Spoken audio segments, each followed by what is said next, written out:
and just kind of focus on when a patient comes into the clinic, how are you going to greet them, how are you going to address them, and how are you going to tell them what you want them to do? Buenos dias. Buenos dias. So behind me we have a meeting of the MCV Spanish language table. We were founded last year with great support from the MCV Alumni Fund. And what we do is we meet approximately every month or twice a month.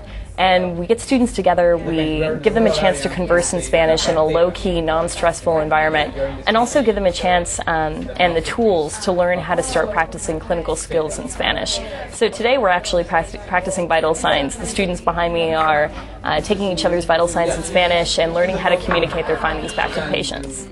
La presión es 120/80. Group got started because actually at my undergraduate university, I went to UC San Diego, there were a lot of language tables, and we had roughly 20 language groups that would meet once a week and just get around a conversation table and practice talking to each other over lunch. And it's one of the best ways to learn a language. One of the easiest ways to lose a language is via attrition. It just means you don't practice enough.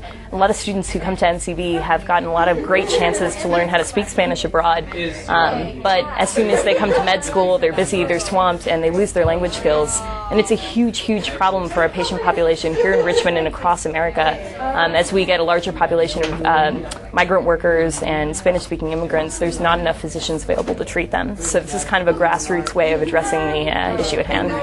We actually have volunteer opportunities as well that we offer through the table. A lot of students already volunteer with places like Crossover Clinic, which is a local organization that treats a lot of Spanish-speaking patients. In addition to that, we've been working with a group called Colaborando Juntos, which is it's a community of Spanish-speaking professionals in the Richmond area that work with us to help provide Spanish language health fairs to local patients.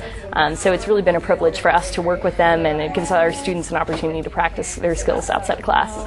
When I studied Spanish this summer in Ecuador, I had a teacher that told me that the most important thing that you can know is how to speak to someone respectfully and politely, and even more important than speaking to them correctly.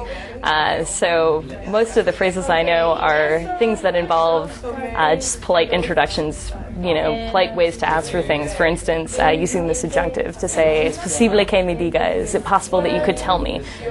Filling in that information at the end. Or, "Es posible que me traiga," is it possible that you could bring me something?